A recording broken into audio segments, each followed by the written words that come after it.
Hello. Hey, hello. Midnight Charlie Man, Patrick here. Today's date. May something. May 14, 2023.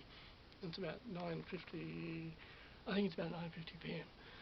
And I thought, yeah, I will talk about this actually. I think I will talk about this last night. Last night I said that I will talk about this, and I didn't know if I was just going to sit up in the lounge chair in the corner and do this, or if I was going to come down here and do it. I was initially just going to sit in the lounge chair up in the corner and do it. And okay, yes. So, and I had it was on my mind. I thought last night, yes, I'm going to talk about it. The Use Your Illusion albums, Use Your Illusion 1 and 2, which were released in 1991, and I think somewhere around here that I actually have them. I have some artifacts from them. I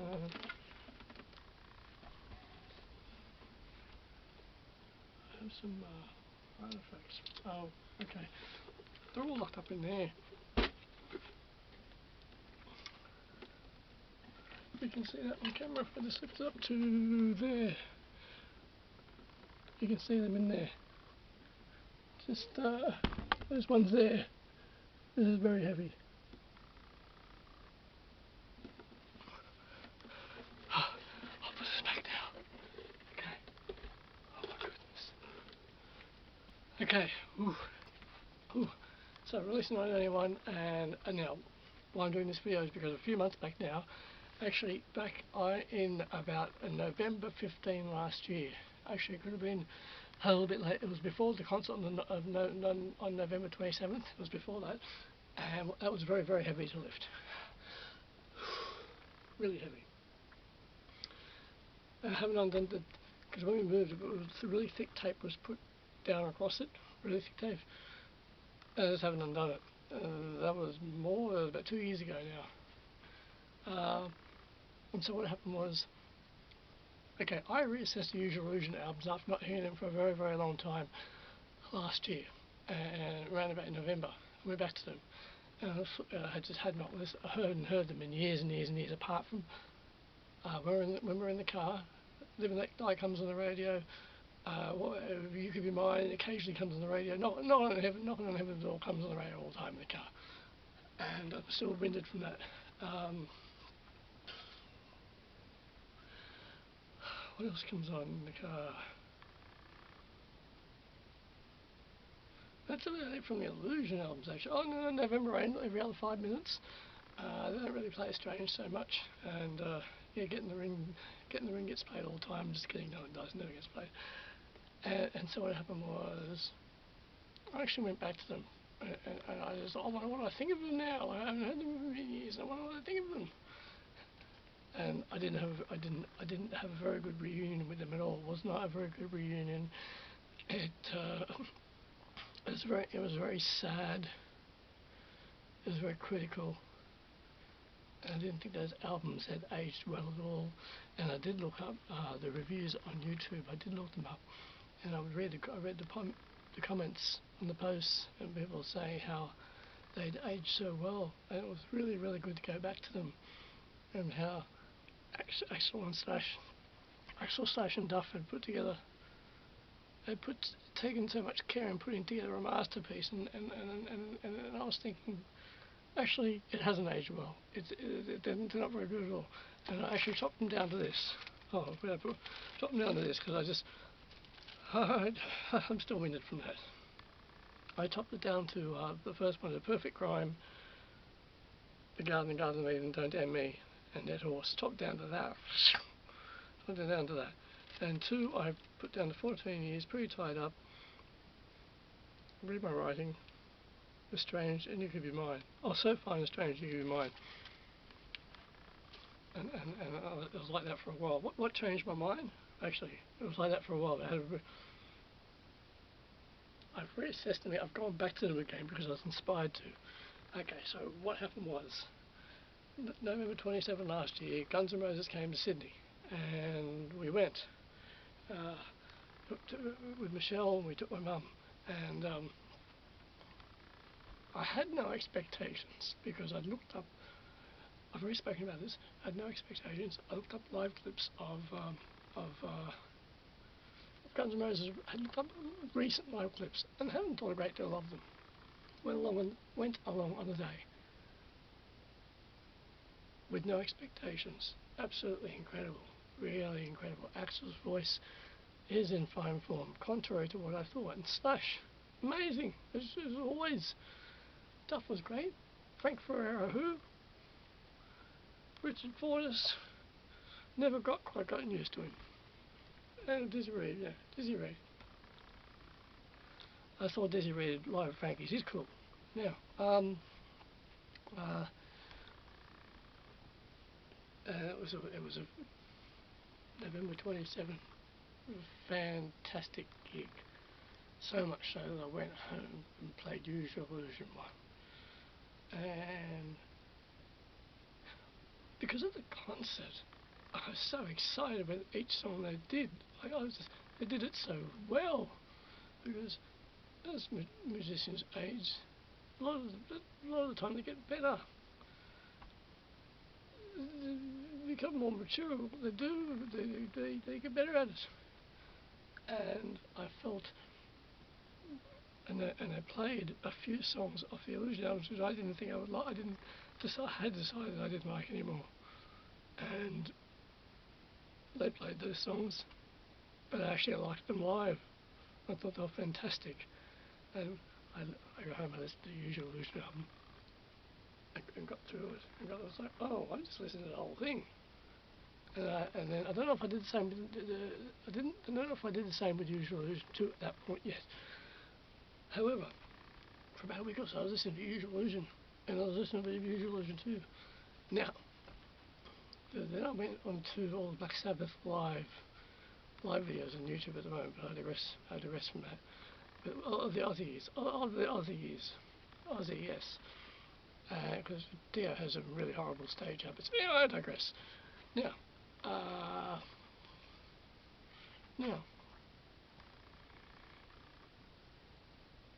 last week, I think it was about 7 days ago now, about 5 to 7 days ago, I thought, I'm going to listen to the Use Your Illusion 1. I was going to listen to it.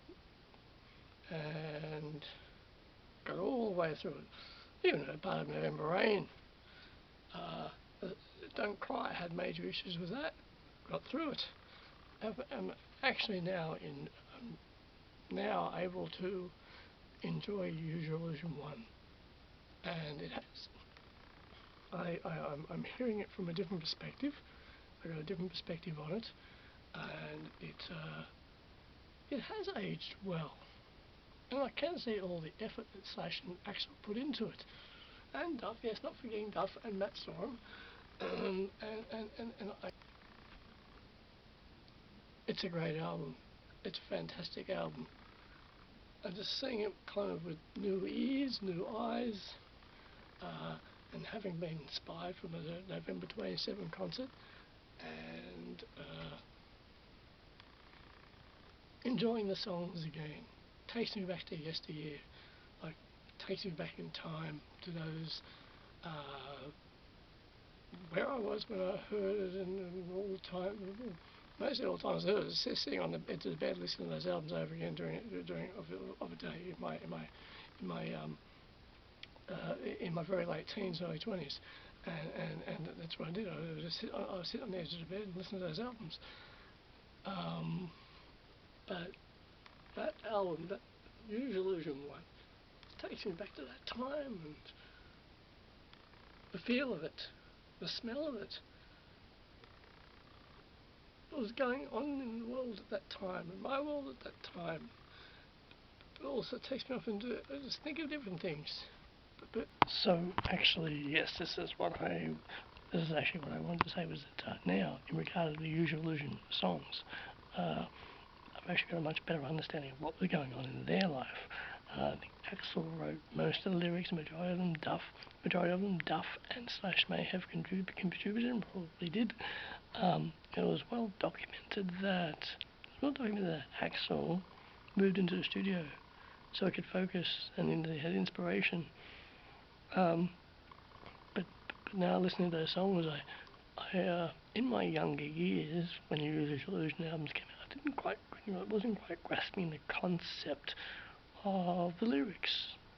Loved the music, loved everything about it, just the concept of the lyrics were a little bit over my head. But now I've gone back to it, it's like, oh, I get it, I understand what's going on. So I've got a better insight into what was going on in their lives at the time, what was happening in Hollywood, and the adventures that they were having in their lives, and the people they were interacting with.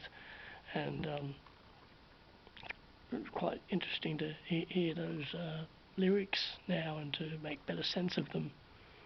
And yeah.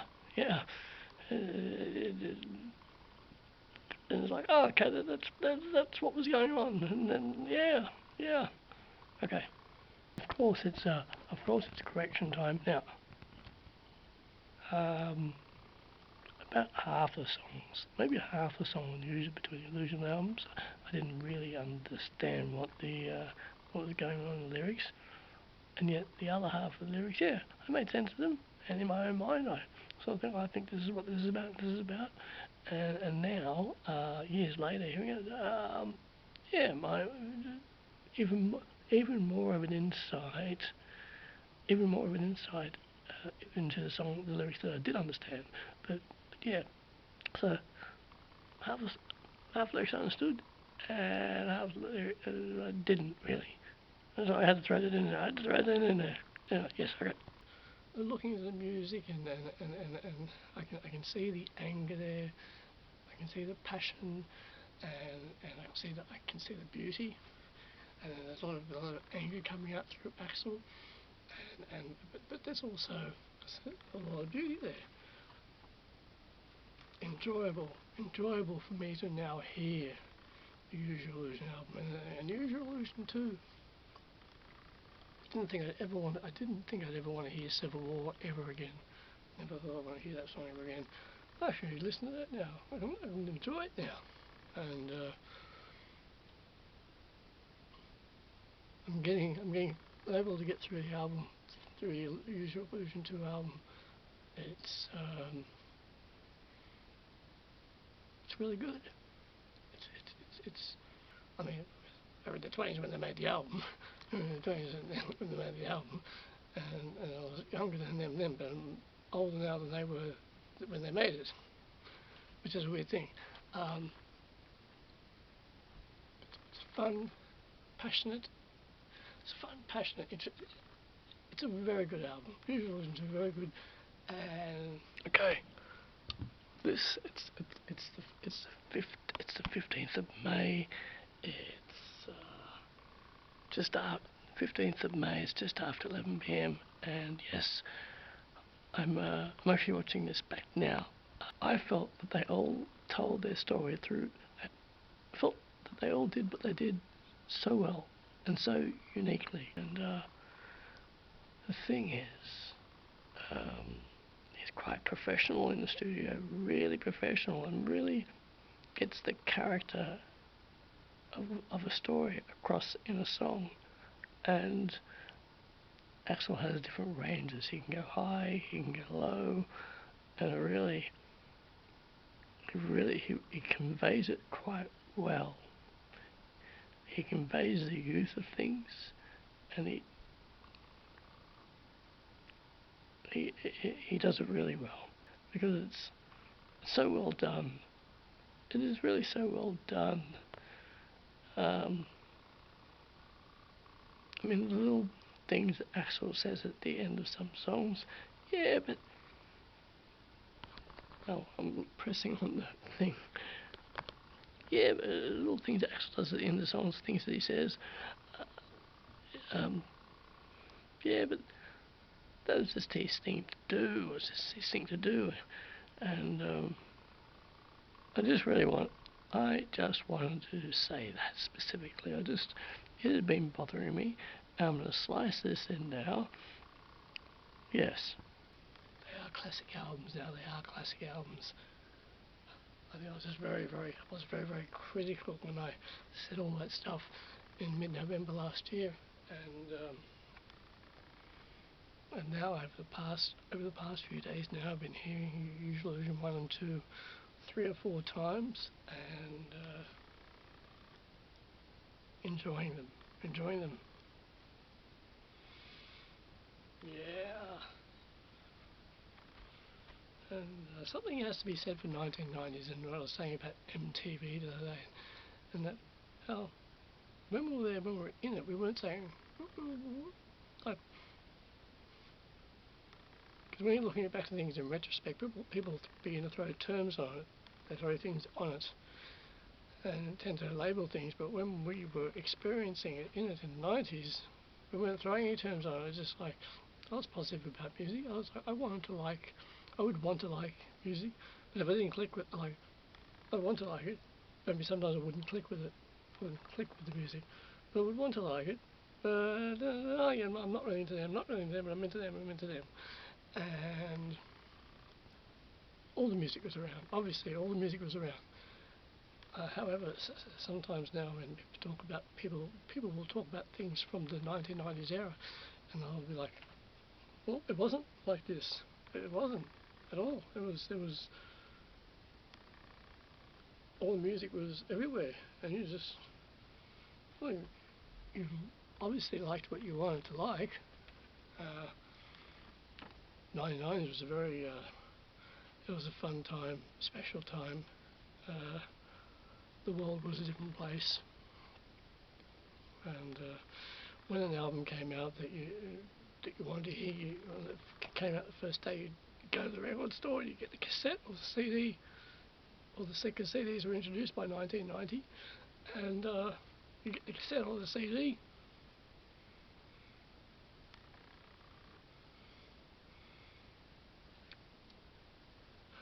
For instance, if a younger generation kid now reads about Seattle grunge, new wave, grunge metal, the Seattle wave that came in the 90s, and they read about that now. And it says, yes, a wave of grunge metal came through in the 90s which completely buried heavy metal underground. That's not true, which stated by previous fear. It's not true. It's a position I kind of held for a while there, but it's not true. But if they went back in time to when Nirvana came out, to when Nevermind came out, and in their mind they're thinking, oh, I'm going to go back to 1991 and all I'm going to see is Nirvana. Not true, you'd have to look for it. Not true. That's right. Not true. What would happen is you get there, you turn on the radio and you hear GNR, and you hear Poison. Or if you want to even skip to 1992, 93, when the Illusion tour was wrapping up, and they were going to go on the Skin and Bones tour in 94. I think I didn't hear much about that. It was very short-lived and a disaster. But if someone's going to go back to 1992, when did Nevermind start becoming strong on the charts? If they did that, they'd still hear all the heavy metal, they'd still hear all the hard rock, and all the R&B and all the dance music that was present on the radio at that time, and then at some point during the day, at that point, maybe they were playing Smells Like Teen Spirit a few times a day on the radio. Maybe they were. Okay, so if you went back in time and you wanted to get an idea of what was domineering, successful on the charts, about the Nirvana and even Alice in Chains and Pearl Jam. Okay, you'd walk into HMV, or Virgin Megastore, Brash's in the city, right? And they had the top 10 albums in the charts, top 20 albums in the charts, and also they had a pile of the actual charts on paper. Top 40, you go in there and every week and pick one up. I've got them, I've got to find out where they are. I'll do a video, I'll have to find where they are. They're probably worth $100,000. Yeah, not that I would sell them. So all somewhere, I digress. So you walk in there and you go over to where all the top albums are, and one of the indications that you would have at the time that there was a big influence is a good word, big influence of Seattle music, is seeing Nevermind at number 2 or at number 1 in the record store on the charts. Like, up on the wall, CD wall, and probably Alice in Chains under that, and Soundgarden, and then you'd still have the Illusion album in there, Appetite's in there somewhere. So I mean, yes, it was promoted, and yes, it was talked about, but at the same time, all the other music, all the other era music was being played. It was being played, and some of the anyway.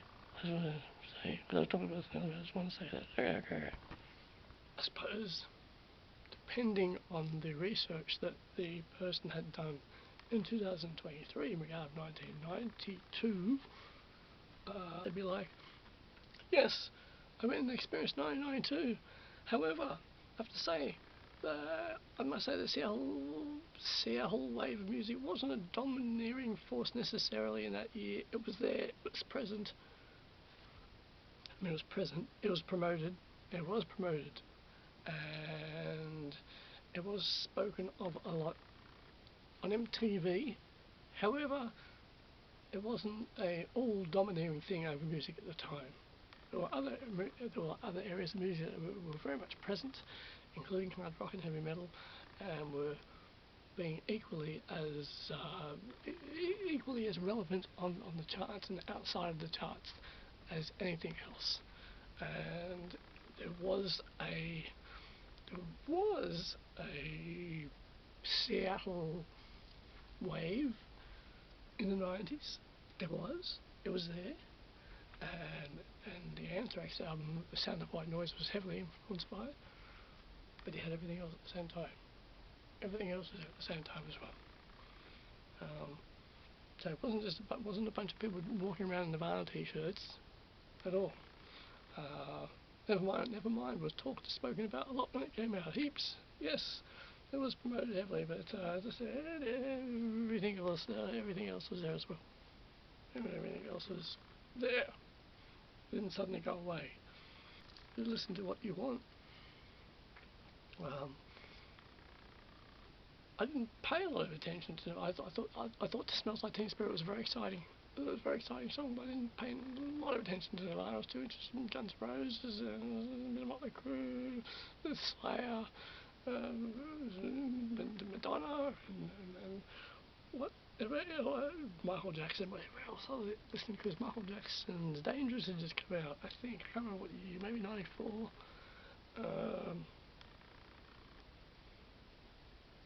Yeah. So,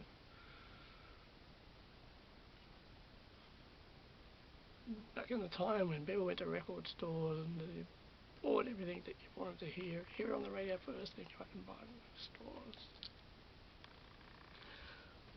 I'm going to wrap this up now. So I ended up doing this in the garage. I think I was originally going to do it upstairs and downstairs. That's alright. I'll wrap this up now. Thanks for watching. Thanks for listening. Please, I really do appreciate listening and tuning in. I really do appreciate it. Put comments in the section below. I'd like to hear your thoughts on this. I'm very interested to hear your thoughts on this. Thank you so much. Thank you so much, Patrick. And thank you so much.